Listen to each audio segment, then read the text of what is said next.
Hi friends, welcome to our Tamil info. இன்னைக்கு ஒரு சூப்பரான வேலையை பத்தி பார்க்க போறோம். இந்தியன் போஸ்ட் ஆஃபீஸ்ல பாத்தீங்கன்னா ஜாப் வேகன்சி அறிவிச்சிருக்காங்க. இந்த வேலைக்கு பார்த்தோன்னா தமிழ்நாட்டில் உள்ள ஆண் பெண் இருபாலருமே அப்ளை பண்ணலாம். இந்த வேலைக்கான குவாலிஃபிகேஷன் பார்த்தோன்னா மினிமம் 10th முடிச்சிருந்தாலே போதும். இதை தவிர நீங்க டிப்ளமோ டிகிரி அப்படின்னு எது முடிச்சாலுமே தாராளமா விண்ணப்பிக்கலாம்.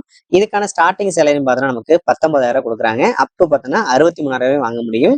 இதுக்கு அப்ளிகேஷன் பார்த்தோன்னா நம்ம ஆஃப்லைன்ல தான் விண்ணப்பிக்கிற மாதிரி இருக்கும். இந்த ஜாப்புக்கு நம்ம எப்படி அப்ளை பண்றது, இதுக்கு யாரெல்லாம் அப்ளை பண்ணலாம் அப்படின்னு ஃபுல்லா இந்த வீடியோல பார்ப்போம். நீங்க இப்பதான் முதல்ல நம்ம தமிழ் இன்ஃபோ சேனலுக்கு வரீங்க அப்படின்னா மறக்காம நம்ம சேனலை சப்ஸ்கிரைப் பண்ணிக்கோங்க. ஜாப் ரிலேட்டடா எல்லா விதமான இன்ஃபர்மேஷனும் சேனல்ல கொடுத்துட்டு இருக்கிறோம். உங்களுடைய ஃப்ரெண்ட்ஸ் ரிலேட்டிவ்ஸ் யாராவது ஜாப் ரிலேட்டட் சர்ச் பண்ணிருக்காங்கன்னா அவங்களுக்கு இந்த வீடியோ ஷேர் பண்ணுங்க. மறக்காம நம்ம சேனலை சப்ஸ்கிரைப் பண்ணிக்கோங்க. இந்த ஜாப்புக்கான அப்ளிகேஷன் ஃபார்ம் தாங்க இது. இதுல ரைட் சைடு கார்னர்ல பாத்தீங்கன்னா உங்க பாஸ்போர்ட் சைஸ் போட்டோகிராஃபா அட்டாச் பண்ணுங்க. அது மட்டும் இல்லாம 3 பாஸ்போர்ட் சைஸ் போட்டோகிராஃப் பாத்தீங்கன்னா தனியாவே கேட்டிருக்காங்க. இதுல பாத்தீங்கன்னா உங்களுடைய நேம் வந்து கேபிட்டல் லெட்டர் ஃபில் பண்ணுங்க. அதுக்கடுத்து உங்க ஆதார் நம்பர், அதுக்கப்புறம் உங்க ஃபாதர்ஸ் நேம், அதுக்கப்புறம் நீங்க கரண்டா இருக்கிற உங்க போஸ்டல் அட்ரஸ், அதோட உங்களுடைய அட்ரஸ் கேட்டிருக்காங்க. அதுக்கப்புறம் உங்களுடைய டேட் ஆஃப் பர்த், அதுக்கப்புறம் உங்களுடைய ஏஜ் சொல்லி கேட்டிருக்காங்க. இயர்ஸ், மந்த், டேஸ் கேட்டிருக்காங்க. அதுக்கப்புறம் உங்களுடைய கம்யூனிட்டி சர்டிபிகேட், அடுத்து பாத்தீங்கன்னா ஏஜ் ரிலாக்ஸேஷன் பத்தி கேட்டிருக்காங்க. அதுலயே பாத்தீங்கன்னா உங்களுக்கு கேஸ் சர்டிபிகேட் இருந்துச்சு அப்படின்னா ரிசர்வேஷன்ல அதுக்கான கொஸ்டின்ஸ் இருக்கு. இருந்துச்சுன்னா எஸ்ன்னு கொடுங்க. அடுத்து பாத்தீங்கன்னா நேஷனாலிட்டி கேட்டிருக்காங்க. அதுக்கப்புறம் மேலா ஃபீமேல் கேட்டிருக்காங்க. உங்களுடைய இமெயில் ஐடி, மொபைல் நம்பர், அதுக்கடுத்து பாத்தீங்கன்னா உங்களுடைய குவாலிஃபிகேஷன் கேட்டிருக்காங்க. மினிமம் பார்த்தீங்கன்னா 10th முடிச்சிருந்தாலே போதும். அது மட்டும் இல்லாம உங்களுக்கு வேற ஏதாவது அடிஷனலா குவாலிஃபிகேஷன் இருந்துச்சுன்னா அதையும் நீங்க வந்து ஃபில் பண்ணிக்கலாம்.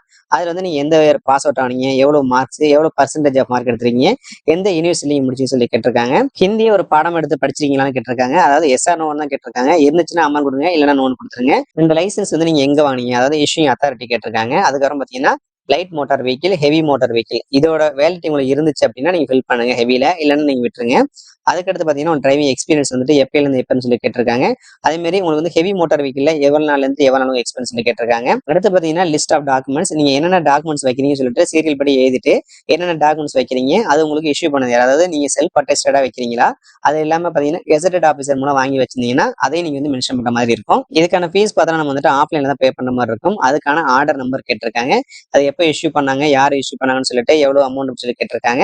அதுக்கப்புறம் டிக்ளரேஷன் ஃபார்ம் இருக்கு. இது உங்க நேம் எழுதிட்டு எந்த பிளேஸ், டேட்டு, உங்களோட சிக்னேச்சர் போட்டுட்டு நீங்க வந்துட்டு அப்ளிகேஷன் அனுப்புற மாதிரி இருக்கும். இதே பாத்தீங்கன்னா டிக்ளரேஷன் ஃபார்ம் 2 கொடுத்திருக்காங்க. இது யாருக்கெல்லாம் பாத்தீங்கன்னா SC, ST, OBC, EWS candidate இருக்காங்க பாத்தீங்களா, அவங்களுக்கெல்லாம் உள்ள டிக்ளரேஷன் ஃபார்ம் இது. இதுலயும் நேம், டேட், பிளேஸ், சிக்னேச்சர் போட்டு நீங்க அனுப்பிக்கலாம். உங்களுக்கு எந்த மாதிரியான வேலை இருக்குன்னு பாத்தீங்கன்னா ஸ்டாஃப் கார் டிரைவர் போஸ்டையும் பாத்தீங்கன்னா ஆட்களை தேர்வு செய்யறாங்க. இதுக்கான சேலரின்னு பார்த்தோம்னா உங்களுக்கு ஸ்டார்டிங்கே 19,900 கொடுக்குறாங்க. அப் டு பாத்தீங்கன்னா 63,200 வரை கிடைக்கும்னு சொல்லியிருக்காங்க. இதுல வேகன்சிஸ் பார்த்தோம்னா யூஆர் பொறுத்தவரை ஒரு வேகன்சி இருக்கு, ஓபிசிக்கு ஒரு வேகன்சி, டோட்டலா பார்த்தோம்னா 2 வேகன்சிஸ் இருக்கு. இதுக்கான ஏஜ் லிமிட் பார்த்தோம்னா 18ல இருந்து 27 வயசு வரை ஜாப் வந்து அப்ளை பண்ணலாம். இதுக்கான ஏஜ் ரிலாக்ஸேஷனுமே கொடுத்திருக்காங்க. ஓபிசி, இடபிள்யூஎஸ் கேண்டிடேட் பார்த்தோம்னா 3 வருஷம் வரைக்கும் கொடுத்திருக்காங்க. எஸ்சி, எஸ்டி பார்த்தோம்னா 5 இயர்ஸ் கொடுத்திருக்காங்க. அது மட்டும் இல்லாம வேற கவர்மெண்ட் செக்டர்ல இருப்பாங்க பாத்தீங்களா, அவங்க எல்லாம் பாத்தீங்கன்னா 40 இயர்ஸ் வரைக்கும் கொடுத்திருக்காங்க. இந்த ஜாப்புக்கான லாஸ்ட் டேட் பார்த்தோம்னா 19/12/2024. இதுக்குள்ள பார்த்தோம்னா நம்ம அப்ளிகேஷனை ஃபில் பண்ணி அவங்களுக்கு கிடைக்கணும். அதாவது இந்த டேட்டுக்குள்ள உங்களுக்கு கிடைக்கிற மாதிரி நம்ம சென்ட் பண்ணணும். இதுக்கான ப்ரொபகேஷன் பீரியட் பார்த்தோம்னா 2 இயர்ஸ் வரைக்கும் கொடுத்திருக்காங்க. இதுக்கான குவாலிஃபிகேஷன் பார்த்தோம்னா உங்களுக்கு வந்துட்டு டிரைவிங் லைசன்ஸ் இருக்கணும். அதுக்கப்புறம் மோட்டார் மெக்கானிக்ஸ் பத்தியான நாலேஜ் இருக்கணும். அதுக்கப்புறம் உங்களுக்கு டிரைவிங் எக்ஸ்பீரியன்ஸ் இருந்துச்சு அப்படின்னா ஓகே. அதுக்கப்புறம் நீங்க வந்து 10th முடிச்சிருக்கணும். அது மட்டும் இல்லாம பாத்தீங்கன்னா டிசைரபிள் தான், இது வந்து கம்பல்சரி கிடையாது. 3 இயர்ஸ் பாத்தீங்கன்னா உங்களுக்கு ஹோம் கால்ல எக்ஸ்பீரியன்ஸ் இருக்கான்னு கேட்டிருக்காங்க. இது வந்து டிசேபிள் மட்டும் தான், முக்கியமா தேவைன்னு கிடையாது. இதுக்கான எக்ஸாமினேஷன் பார்த்தோன்னா உங்களுக்கு ஸ்டேஜ் 1, ஸ்டேஜ் 2 அப்படின்னு சொல்லிட்டு 2 ஸ்டேஜ் உங்களுக்கு கண்டக்ட் பண்றாங்க. ஸ்டேஜ் 1 பொறுத்தவரைக்கும் பாத்தீங்கன்னா உங்களுக்கு ஜென்ரல் நாலேஜ், அதுக்கப்புறம் அரித்மெட்டிக், அப்புறம் ரீசனிங், மோட்டார் மெக்கானிசம், இது சம்பந்தமான தியரிட்டிக்கல் டெஸ்ட் இருக்கும். ஸ்டேஜ் 2 பொறுத்தவரைக்கும் பார்த்தோன்னா உங்களுக்கு மோட்டார் மெக்கானிக் சம்பந்தமான நாலேஜ் தேவைப்படும் ப்ராக்டிக்கல்ல. அதே மாதிரி உங்களுக்கு டிரைவிங் டெஸ்ட்டுமே இருக்கும். இதுக்கு பார்த்தா உங்களுக்கு 20 மார்க்ஸ் கொடுக்குறாங்க. ஸ்டேஜ் 1 பொறுத்தவரைக்கும் பாத்தீங்கன்னா உங்களுக்கு எக்ஸாமினேஷன் பேட்டர்ன் எப்படின்னு சொல்லி கொடுத்துருக்காங்க. தியரி டெஸ்ட்டை பொறுத்தவரையும் இதுக்கான கொஸ்டின் வந்துட்டு எப்படி மல்டிபிள் சாய்ஸ் கொஸ்டின்ஸ் இருக்கும், எவ்வளவு மார்க்ஸ் இருக்கு, எவ்வளவு டியூரேஷன், அதுக்கப்புறம் பாத்தீங்கன்னா மினிமம் குவாலிஃபைங் மார்க், அதாவது பாத்தீங்கன்னா உங்களுக்கு எஸ்சி, எஸ்டி இருந்தாங்கன்னா உங்களுக்கு 33% இருந்தாலே போதும். அதுவே ஓபிசி, இடபிள்யூசி கேட்டகரி இருந்தா உங்களுக்கு 37% இருந்தா போதும்.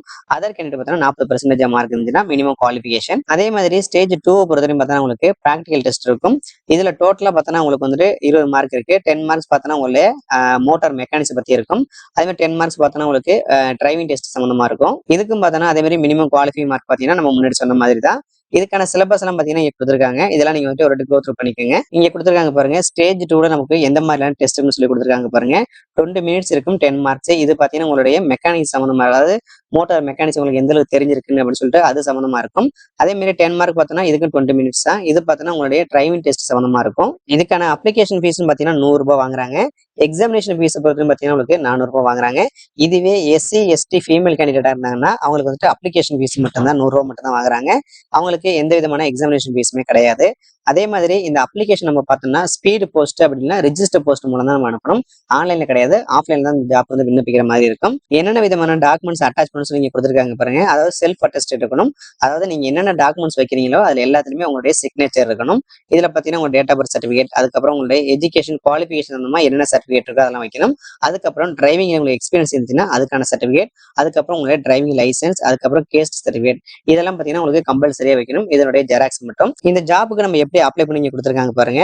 Application for the requirement to the post of car driver in Haryana circle, Ambala, Haryana director postal service, office of the chief post master general Haryana circle. இந்த அட்ரஸ் நம்ம வந்து அனுப்புற மாதிரி இருக்கும்.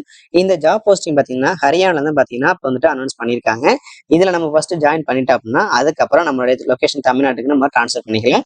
ஸோ இது மாதிரி ஆப்பர்ச்சுனிட்டி நம்ம வந்து ஈஸியாக பயன்படுத்திக்க முடியும். இந்த ஜாப்புக்கான அப்ளிகேஷன் ஃபார்ம் பாத்தீங்கன்னா Haryana post government dot in இந்த வெப்சைட் போய் நீங்க எடுத்துக்கலாம். அப்படி இல்லைன்னா Indian post government dot in இந்த வெப்சைட் கூட நீங்க எடுத்துக்கலாம். மேக்ஸிமம் பாத்தீங்கன்னா இந்த ஜாப் பொறுத்தவரைக்கும் நோட்டிபிகேஷன்லேயே பாத்தீங்கன்னா உங்களுக்கு அப்ளிகேஷன் ஃபார்மே அனுப்பியிருக்காங்க. ஸோ இது வந்து நான் டிஸ்கிரிப்ஷன் லிங்க் கொடுக்குறேன், நீங்க போயிட்டு டவுன்லோட் பண்ணிக்கோங்க. உங்களுடைய ஃப்ரெண்ட்ஸ் ரிலேட்டிவ்ஸ் யாராவது ஜாப் டேட்டா சர்ச் பண்ணிட்டாங்கன்னா அவங்களுக்கு இந்த வீடியோ ஷேர் பண்ணுங்க. இந்த வீடியோ பிடிச்சா லைக் பண்ணுங்க. மறக்காம நம்ம தமிழ் பத்திலாம் சப்ஸ்கிரைப் பண்ணிக்கோங்க.